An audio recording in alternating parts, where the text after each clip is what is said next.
السلام علیکم ورحمۃ اللہ وبرکاتہ۔ بسم اللہ الرحمن الرحیم۔ الحمد للہ نحمده ونستعینه ونستغفره ونؤمن به ونتوکل علیہ ونعوذ باللہ من شرور انفسنا ومن سیئات اعمالنا من يهده اللہ فلا مضل له ومن يضلله فلا هادی له ونشهد ان لا الہ الا اللہ وحده لا شریک له ونشهد أن سيدنا وحبيبنا ونبينا مولانا محمدا عبده ورسوله صلى الله تبارك وتعالى عليه وسلم أما بعد۔ باب بكاء الوالدين۔ عن ابن عمر رضي الله تعالى عنهما يقول: بكاء الوالدين من العقوق والكبائر۔ قابل احترام بزرگ و دوستو، اللہ تعالیٰ نے نبی کریم صلی اللہ علیہ وسلم کے ذریعے ایک پوری زندگی کے گزارنے کا ہمیں سلیقہ سکھایا ہے۔ اس میں زندگی کا ایک پہلو، ایک شعبہ ہماری گھریلو زندگی ہے، ہماری خاندانی زندگی ہے کہ ہمارے رشتے کیسے ہوں، ہمارے آپس کے تعلقات کیسے ہوں۔ سب سے اہم، سب سے عظمت والا، سب سے بڑا جو رشتہ ہے عظمت کے اعتبار سے، احترام کے اعتبار سے، والدین کا ہے۔ حضرت امام بخاری رحمۃ اللہ علیہ نے اپنی کتاب ادب المفرد میں سب سے پہلے اسی سے شروع فرمایا۔ تو سب سے پہلا جو عنوان تھا وہ ہے والد کا احترام اور ان کا اکرام اور ان کے حقوق۔ پھر والدہ کے ساتھ ہمارا سلوک کیسے ہو، ان کے ساتھ ہمارا برتاؤ کیسے ہو، یہ بیان کیا۔ گزشتہ 2-3 مجلسوں میں یہ بات ہمارے سامنے آئی ہے کہ ماں باپ اللہ تعالیٰ کی بہت بڑی نعمت ہے۔ ان کی خدمت کو سعادت سمجھتے ہوئے ان کا احترام اور ان کی عظمت اور ان کی خدمت کرتے ہوئے ان سے دعائیں لینا اور ان کے لیے راحت کا سبب بننا، یہ ہمارے لیے دنیا میں بھی اور آخرت میں بھی بہت بڑی سعادت کا ذریعہ ہے۔ والدین کی ایک قسم ہے ساس اور سسر۔ نبی پاک صلی اللہ علیہ وسلم نے حدیث میں فرمایا کہ دیکھو، جس شخص نے تمہیں اپنی بیٹی نکاح میں دی ہے وہ بھی تمہارے لیے والد کے درجے میں ہے۔ اصل چیز ہے کہ ہمارا خاندانی نظام، رشتوں کا نظام ایک بہتر سے بہتر بنے، اور وہ بہتر ہو سکتا ہے جب اسلامی تعلیمات اس میں آئیں۔ تو اللہ کے رسول صلی اللہ علیہ وسلم کی مبارک زندگی میں اور آپ کی مبارک سیرت میں کیا ہمارے لیے ہدایات ہیں، تو اس میں ہمیں دیکھنا ہے۔ سسرال میں 2 رشتے ہیں، ایک ہے داماد، ایک ہے بہو۔ داماد کا ساس پر، سسر پر کیا حق ہے؟ داماد ہونے کے اعتبار سے وہ اپنے ساس اور سسر کے ساتھ کیسا معاملہ کرے، کیسا برتاؤ کرے، ان کے ساتھ کس طرح سے پیش آئے۔ اللہ کے رسول صلی اللہ علیہ وسلم نے ہمیں پورا سکھایا ہے۔ اگر یہ چیز ہماری زندگی میں آئے، اس کا اثر ہماری ازدواجی زندگی پر اثر پڑتا ہے۔ ایک داماد جب اپنے ساس اور سسر کا اس طریقے سے معاملہ کرے، ان کے ساتھ وہ حسن سلوک کرے جیسے اسلام نے سکھایا ہے، اس کا اثر جو ہے نا رشتوں پہ پڑے گا، اور خاص طور پر وہ رشتہ جو میاں بیوی کا ہے، اور اس کا اثر ماشاءاللہ زندگی خوشگوار ہوگی، گھریلو زندگی بڑی۔ لیکن اگر وہ چیز، تو اس میں رکاوٹ کیا ہے؟ اس میں ایک چیز جو رکاوٹ ہے، داماد کے بارے میں غیروں سے ایک تصور چلا آ رہا ہے۔ غیر سے مراد ایک جو غیر اسلامی تہذیب ہے، جو کلچر ہے، وہاں سے ایک تصور چلا آ رہا ہے۔ کیا مطلب ہے؟ مطلب یہ ہے کہ یوں سمجھیے کہ بعض لوگ اپنی دامادی نبھواتے ہیں۔ دامادی نبھوانا ایک ہے کہ ساس اور سسر داماد کے ساتھ اکرام کریں، احترام کریں، محبت کریں، ان کے، وہ الگ چیز ہے۔ ایک ہے دامادی نبھوانا سمجھتے ہیں، سمجھ میں آ رہا ہے؟ آپ لوگ نہیں کرتے ہوں گے اس لیے سمجھ میں نہیں آ رہا ہے، تو نہیں کر رہے ہیں تو الحمدللہ، اگر کر رہے ہیں تو پھر فوراً سمجھ میں آ جائے گا دامادی نبھانا کسے کہتے ہیں؟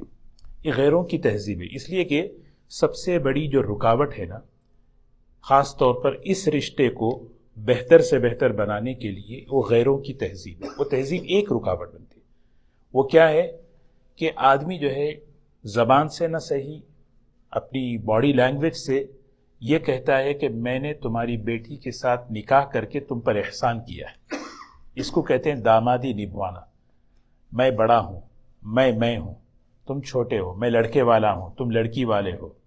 یہ تصور غیر اسلامی ہے۔ جب یہ تصور ذہن میں آتا ہے تو پھر فوراً کیا ہے، وہ حسن معاشرت اس رشتے میں ختم ہو جاتی ہے۔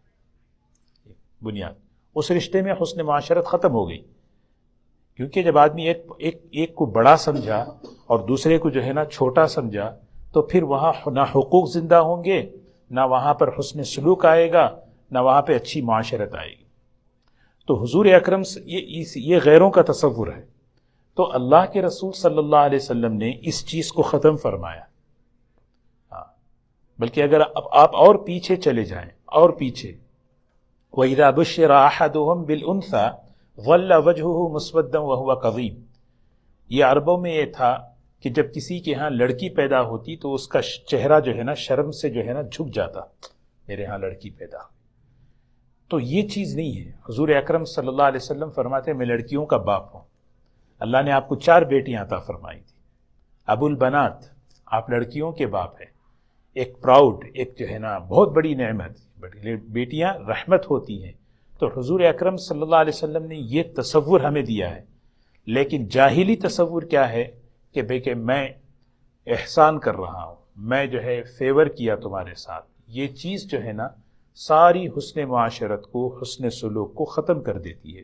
اس کو جو ہے نا مختصر ایک جملے میں اگر کہیں تو اس کو کہتے ہیں دامادی نبھانا، کہ بھئی کہ میں داماد ہوں، آپ کو چاہیے کہ میرے ساتھ اس طرح کا پروٹوکال کریں، اس طرح میرے ساتھ ٹریٹ کریں، اس طرح مجھے مینٹین کریں آپ۔ لیکن اللہ کے رسول صلی اللہ علیہ وسلم کی مبارک زندگی دیکھیں، آپ نے جیسے ایک مرتبہ آپ نے صحابہ سے فرمایا، دیکھو عن قریب ایک ملک فتح ہونے والا ہے، وہ ملک آپ کے زمانے میں نہیں فتح ہوا۔ آپ نے فرمایا ایک ملک فتح ہونے والا ہے جس کی زبان قیرات ہے، وہ مصر کے بارے میں، ایجپٹ کے بارے میں فرمایا، اور ان سے میرا سسرالی رشتہ ہے کیونکہ میں اس ملک کا داماد ہوں۔ جب وہ ملک فتح ہو جائے تو تم اس ملک والوں کے ساتھ اچھی طرح پیش آؤ، بڑے اکرام کے ساتھ پیش آؤ۔ آپ نے سب سے پہلے یہ بات فرمائی کہ جب وہ ملک فتح ہو جائے ان کے ساتھ بڑے اکرام کے ساتھ پیش آؤ۔ پھر آپ نے وجہ بتائی، وجہ اس کی یہ ہے کہ ان کا میرے ساتھ ایک رشتہ ہے۔ وہ رشتہ کون سا ہے؟ آپ نے حضرت صفیہ رضی اللہ تعالی عنہ سے نکاح فرمایا۔ حضرت صفیہ رضی اللہ تعالی عنہ اس خاندان کی تھی، اس علاقے کی تھی، اور ان کا تفصیل سے واقعہ ہے بڑی، یعنی حضرت عائشہ رضی اللہ تعالی عنہ فرمایا کرتی تھی ازواج مطہرات میں سب سے بہترین لذیذ کھانا بنانے والی حضرت صفیہ رضی اللہ تعالی عنہ تھی، اور قرآن پاک پڑھتے ہوئے کثرت سے روتی تھی اللہ کے سامنے، بہت ایک ازواج مطہرات میں ایک خوبیاں۔ تو ایک آدمی کسی ملک سے رشتہ قائم کر رہا ہے دامادی کا، سسرال وہ رشتے تو دیکھیے پورے ملک کے احترام کی جو ہے تعلیم دے رہے ہیں۔ جب مصر فتح ہوا حضرت عمر رضی اللہ تعالیٰ عنہ کے زمانے میں، اور حضرت عمرو بن عاص رضی اللہ تعالیٰ عنہ اس قافلے کے امیر تھے، تو جب وہ مصر میں داخل ہوئے تو آپ نے مصر والوں کے سامنے خطبہ دیا۔ اس خطبے میں آپ نے فرمایا، لوگوں ہمارے نبی صلی اللہ علیہ وسلم نے تمہارے ساتھ خصوصی اکرام کا حکم دیا ہے، اور اس کی وجہ یہ ہے کہ ہمارے نبی کا تمہارے ساتھ ایک اور اسپیشل خاص رشتہ ہے، وہ ہے سسرال کا رشتہ۔ تو اس وقت جو پادری تھے وہاں، انہوں نے کہا کہ یہ بات تو نبی کے علاوہ کوئی نہیں کہہ سکتے، اتنی دور کی رشتہ داری نبھانا، کہ بھئی کہ اتنی دور کی بات کہنا، یہ اخلاق نبی کے علاوہ کوئی نہیں کہہ سکتا۔ آپ کے اس اخلاق کو دیکھ کر کئی لوگ مسلمان ہو گئے۔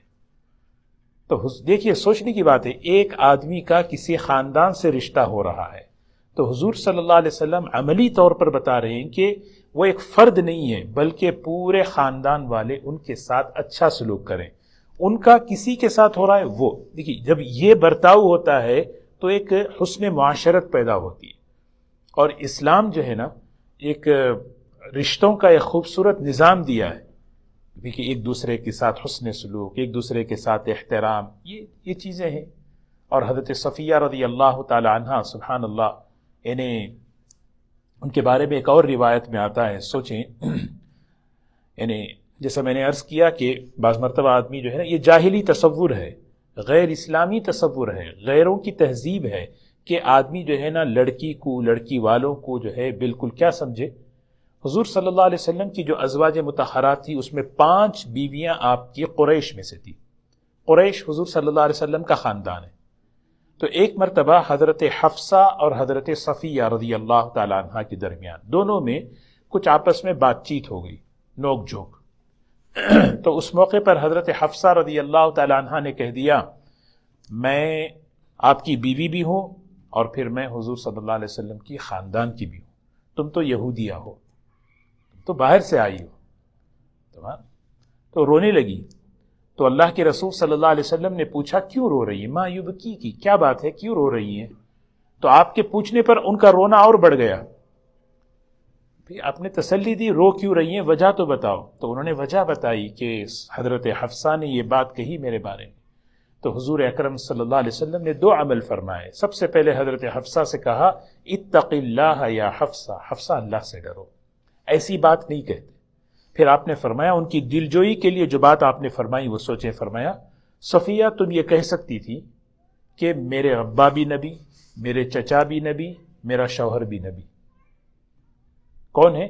حضرت موسیٰ علیہ السلام، حضرت ہارون علیہ السلام اور خود حضور صلی اللہ علیہ وسلم۔ تم کہنا چاہتی تو کہہ سکتی تھی، یعنی اگر وہ کہہ رہی ہیں تم بالکل نیچے خاندان کی ہو، نیچے طبقے کی ہو۔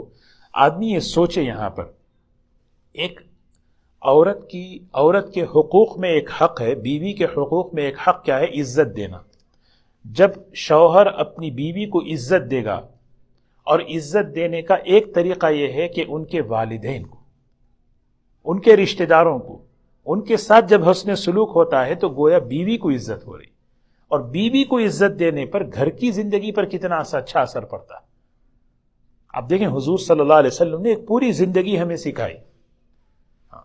دیکھیے ایک بات اور عرض کروں، حدیث کی کتابوں میں ایک بات یہ بھی ہے، ساس اور سسر کی طرف سے داماد کو ہدیہ ملتا ہے، ایک رواج ہے، بلکہ داماد کے گھر والوں کو بھی ملتا ہے۔ ہدیہ بہت اچھی چیز ہے، لینا چاہیے، لیکن ایکسپیکٹیشن کے ساتھ یہ چیز بڑی خطرناک ہے کہ انہوں نے ہمیں کیا دیا، کہ کیسا دیا، پہلے کیسے دے رہے تھے، یہ چیز ہے۔ حالانکہ اللہ کے رسول صلی اللہ علیہ وسلم کی ترتیب دیکھیں، اللہ کے رسول صلی اللہ علیہ وسلم ہمیشہ آپ یعنی اس رشتے کو آپ ہدیہ بھیجا کرتے تھے۔ حضرت خدیجہ رضی اللہ تعالی عنہ، حضرت عائشہ رضی اللہ عنہ فرماتی ہیں، گھر میں جب بھی قربانی ہوتی، بکرا ذبح ہوتا، گوشت کا کچھ حصہ حضرت خدیجہ رضی اللہ تعالی عنہ کے فیملی کو بھیجتے تھے۔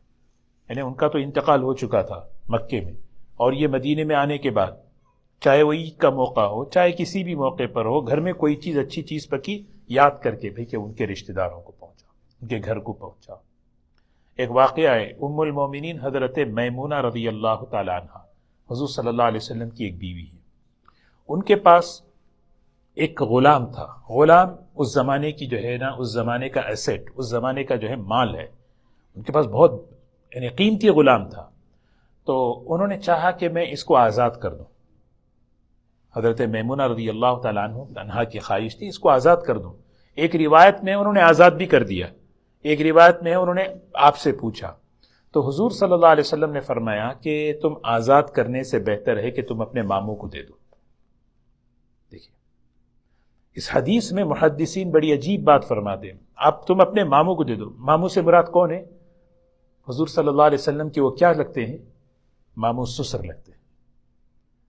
تم اپنے ماموں کو دے دو، یعنی سمجھ رہے آپ، تم ماموں کو دے دو۔ کیا مطلب ہے کہ ایک عورت کا مزاج ہے، انسان کا مزاج ہے، وہ اپنوں کو دے کر جتنا خوش ہوتی ہے اتنا دوسروں کو دے کر اتنا خوش نہیں ہوتی۔ ایک انسان کا مزاج ہے، یہ ہمیں سکھا رہے ہیں۔ اور یعنی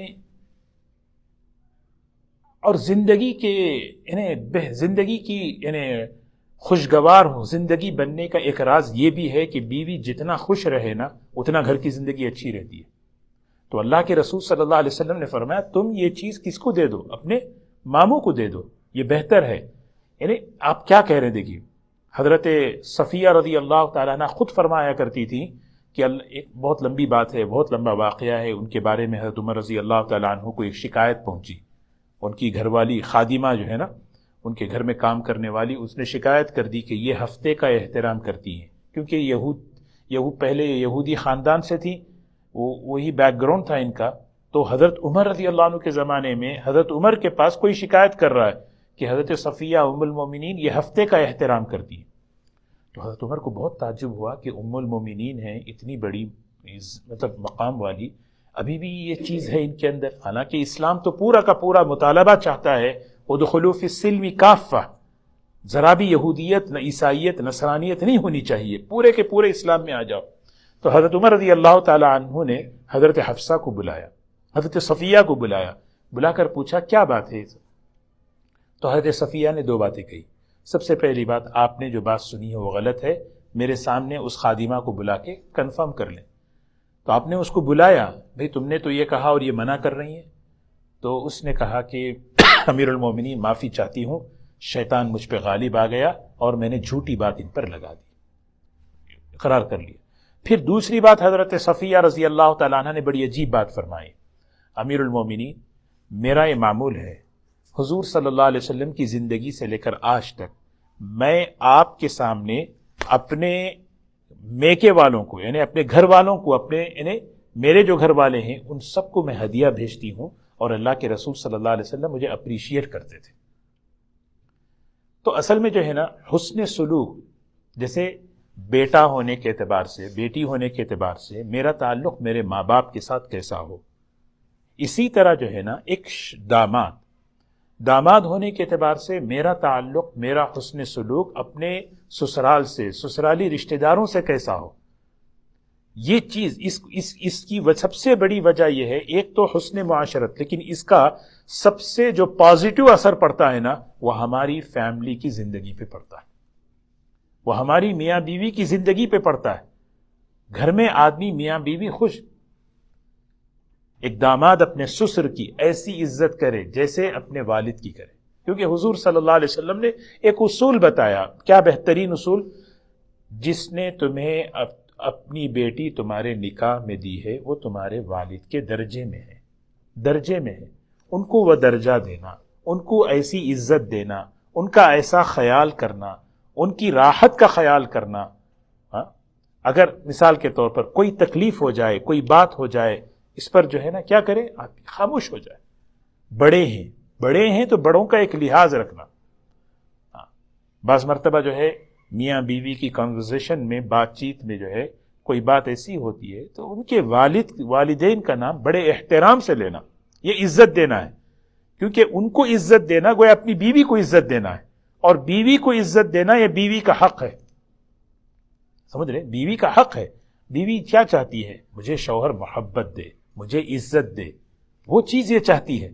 اس کا اثر ہماری زندگیوں پر، ہماری ازدواجی زندگی پر اتنا بہترین پڑتا ہے کہ آدمی کی گھریلو زندگی خوشگوار ہو جاتی ہے. تو حضور اکرم صلی اللہ علیہ وسلم نے یہ ہدایات ہمیں عطا فرمائے.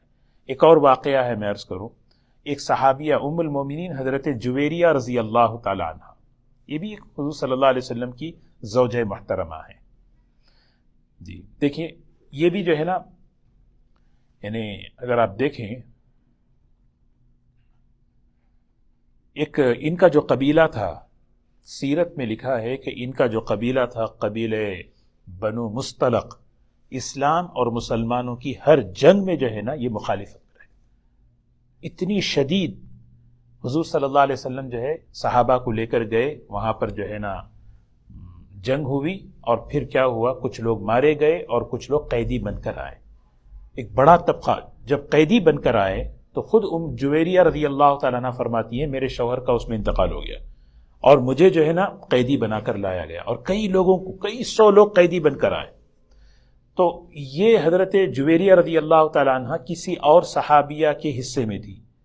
انہوں نے ان سے کہا، ثابت ابن قیس رضی اللہ تعالیٰ عنہ، انہوں نے ان سے کہا دیکھو میں تمہیں کچھ مال دیتی ہوں، وہ مال تم لے لو اور مجھے آزاد کر دو، میں سردار کی بیٹی ہوں۔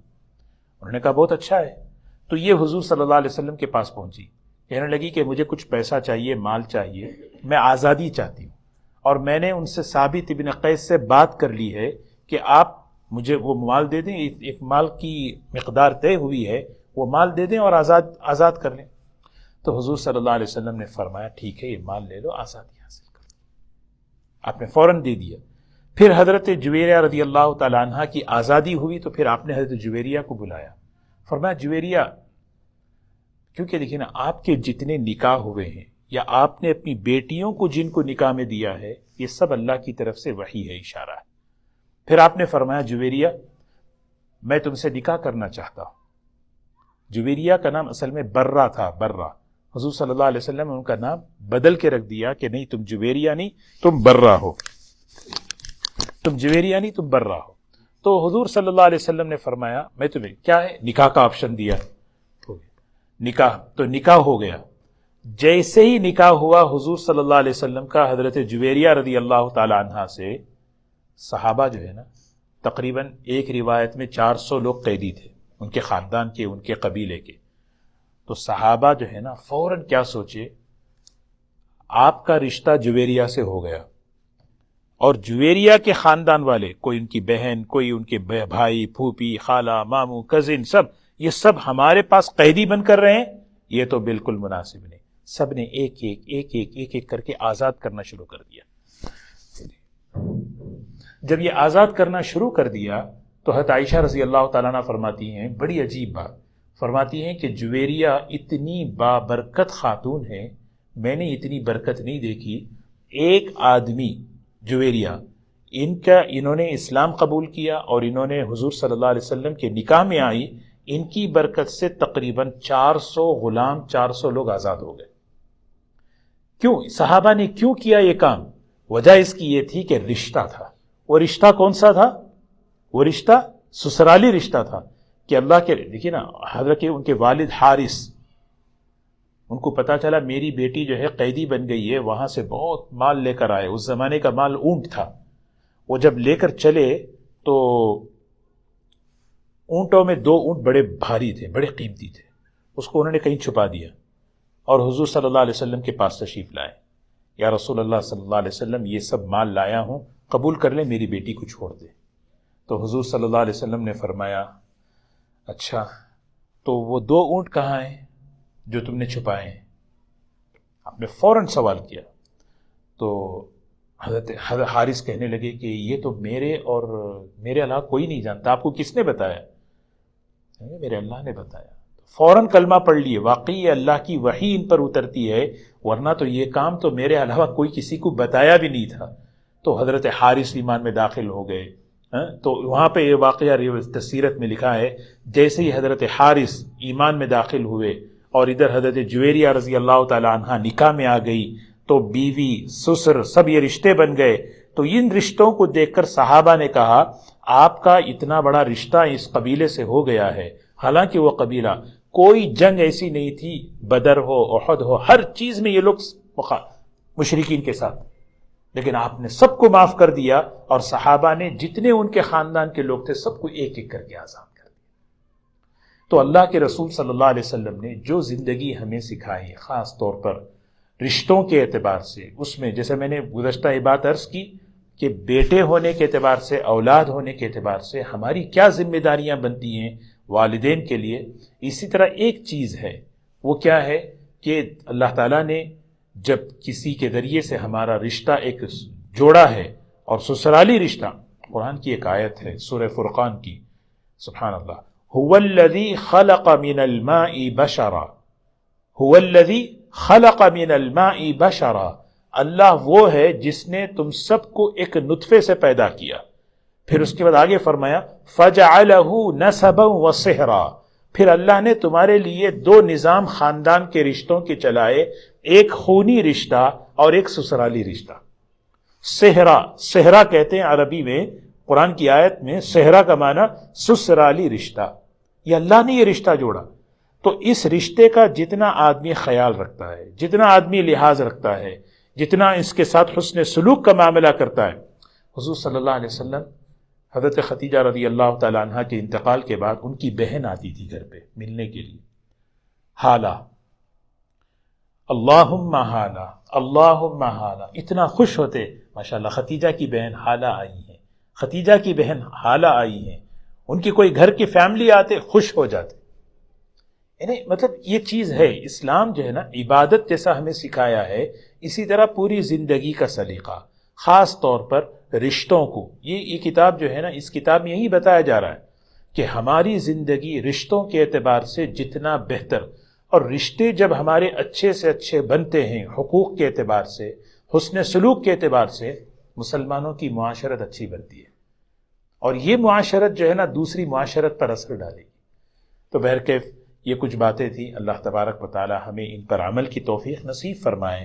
کبھی یعنی مطلب یہ جو میں نے شروع میں ایک بات عرض کی ہے کہ اصولی بات ہمیں ذہن میں رکھنا ہے کہ رشتوں میں حسن سلوک میں جو چیزیں رکاوٹ بنتی ہیں، اس رشتے میں خاص طور پر ایک جو چیز رکاوٹ بنتی ہے، یہ غیروں کے کلچر، غیروں کی تہذیب آئی ہے کہ میں نے تمہاری بیٹی سے نکاح کر کے تم پر بڑا فیور کیا ہے، میں ہوں، میں بڑا ہوں، یعنی میں لڑکے والا ہوں، تم لڑکی والے ہو. یہ جو چیز ہے نہیں، یہ چیز جب آ جاتی ہے نا تو پھر برتاؤ، حسن سلوک، حسن معاشرت، سب حقوق سب ختم ہو جاتے ہیں. حضور صلی اللہ علیہ وسلم نے اس کو مٹایا نہیں بھائی، ان کو بالکل کم نہیں سمجھو، ان کو درجہ دیا. درجہ کیا ہے کہ بھائی اب جیسے اپنے والد کی عزت ایسے ان کی عزت کرو، جیسے ان کا خیال اپنا خیال کرو. ہاں، ان کا خیال رکھو، ان کی خوشی میں شریک رہو، ان کے دکھ درد میں ساتھ رہو.